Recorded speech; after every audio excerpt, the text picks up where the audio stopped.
Dhanera MLA Mavjibhai દેસાઈની ખેડૂતો માટે ગૃહમાં રજૂઆત. ધાનેરા એમએલએ માવજીભાઈ દેસાઈની ખેડૂતો માટે ગૃહમાં રજૂઆત. રાજ્ય અન્ય પાકની જેમ બટેકાના પણ એમએસપી નક્કી કરે. બટેકાના યોગ્ય ભાવ ન મળતા ખેડૂતો છે મુશ્કેલીમાં. એમએલએ માવજીભાઈ દેસાઈએ બટેકા પકવતા ખેડૂતોની ચિંતા કરી હતી. અગાઉ પણ બટેકા મુદ્દે સીએમને પત્ર લખી યોગ્ય ભાવ આપવાની કરી હતી માંગ. 1500 કરોડના ખર્ચે આવી અને મોટા ભાગના ગામોના તળાવો ભરવાનું કામ કર્યું છે. એ બદલ પણ હું માનનીય મુખ્યમંત્રીનો આભાર માનું છું. અને દાંતીવાડાથી સીપુ જળાશય જે લિંક યોજના હતી એ યોજનાની અંદર પણ પાણી આપવાનું કામ રાજ્ય સરકારે કર્યું છે. એમનો આભાર માનું.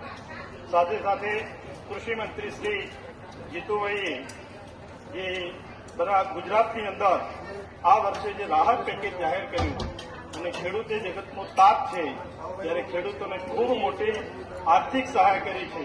એ બદલ પણ રાજ્ય સરકારનો આભાર માનું. સાથે સાથે તાજેતરની અંદર સમગ્ર ગુજરાતની અંદર જે અત્યારે બટાકા પકડતા ખેડૂતો છે તે ખેડૂતો માટે અત્યારે ભાવ મફતતા થઈ ગયા છે અને ખેડૂતો ખૂબ એ વિસ્તારની અંદર સમગ્ર વિસ્તારની અંદર પાયમાલ થયા છે.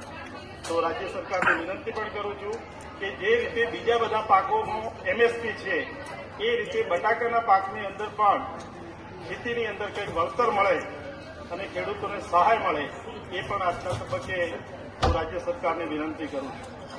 શું થાય છે માનનીય સભ્ય શ્રી હેમંતભાઈ, આપણે પણ 2 મિનિટ આપી. 3 મિનિટનું કીધું. 2 જ મિનિટ. અધ્યક્ષશ્રી આપી ગયા